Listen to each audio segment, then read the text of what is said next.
Hi, Herman. Good morning, Judge. How are you? Hey, man. Mr. Payne, if you want to read along when the prosecutor does, you can read right there. Vicente Payne, Your Honor. Page 11 per Victoria. Thanks. Good morning, Mr. Payne. Your Honor. Sir, you're charged with driving while intoxicated. It's elevated to Class A misdemeanor because of the high blow. You are facing up to a year in jail and or a $4,000 fine. We're going to do probable cause. You have the right to remain silent. Anything you say can and will be used against you. You have the right to have an attorney present. If you cannot afford one will be appointed to you, sir.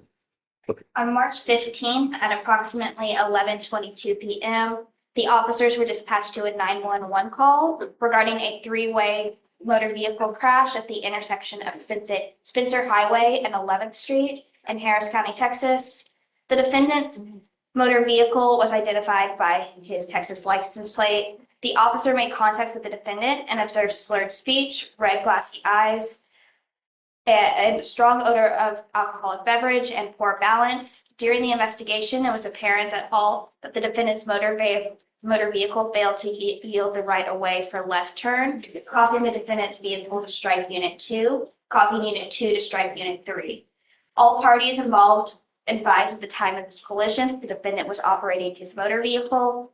The defendant advised that he consumed 3 tall boy Michelob Ultras at a residence prior to operating the motor vehicle. One open container was found cold to the touch and was located on the right outside of the defendant's motor vehicle's driver's side door, and that the defendant was advised that was his 4th beer.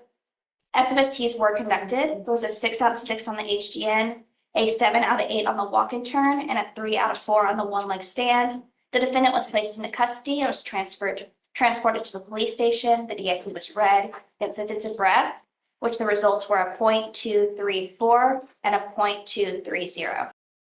Pause right here. Look at these numbers, .234 and .230 on the breath test. That's nearly 3 times the legal limit in Texas.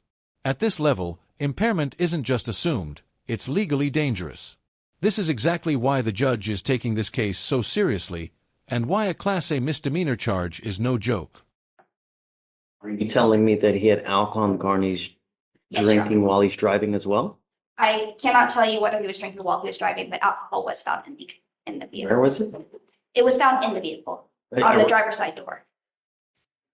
Mr. Payne, I'm going to find that there's sufficient probable cause to go forward with the case. I'm ordering you now not to drive any vehicle whatsoever for any reason. You will be signing an affidavit with me today, promising me you're not going to drive. I don't care what's going on in your life. If I find that you drive, I can have a contempt hearing. You can be facing an additional 6 months in jail and a $500 fine every time you drive. Do you understand? Yes, Your Honor. Judge, may I request? I understand why the court is concerned about this case. Can we just limit it so he can just drive for the certain hours of the day so he can support himself to do the necessary things in his home with the interlock device and or scram device as well? I mean, it's hard, as you know, in Houston, Texas, it's hard for someone to be able to live where we have without any public transportation or anything to get around. If we can just limit his driving just to the specific hours that the court allows. How old are you, sir? 21. He's 21. He has beer in the car and he's a .26.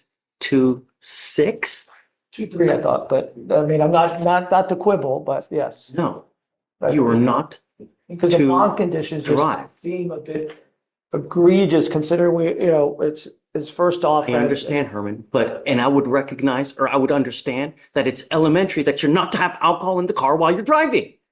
And there's a 3-car collision. He's a .23 with alcohol in the car. No, I don't want you driving. And I'm telling you now, if I find that you do, there's going to be HE double hockey sticks to pay. Do you understand? You're also not to consume alcohol, illegal drugs, unprescribed controlled medication. I'm going to randomly test you. If I find that you're consuming alcohol or illegal drugs, likewise, you will be spending. And this is the courtroom turning point.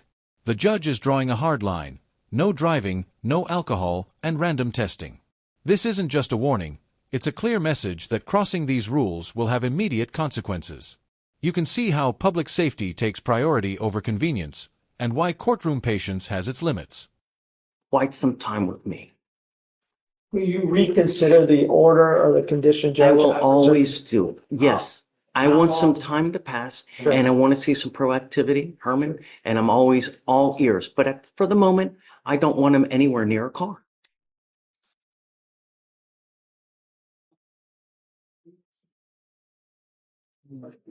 Is his appearance waived as long as he's maintaining his conditions, Judge? Because you have a lawyer, I will waive your appearance. You don't have to waste your time coming to court. But Mr. Payne, I want you to understand that I'm going to do everything in my power to protect my city at all costs. If that means putting you in custody, I don't care. If you have Jesus here arguing on your behalf, I will protect my city at all costs. Do you understand? So, All right, I'll have you come up here, swear to us that you're not going to drive. I'm going to get you to Victoria Center Reset. You'll get with the police if you're bond conditions, then you're free to go. Thanks, sir.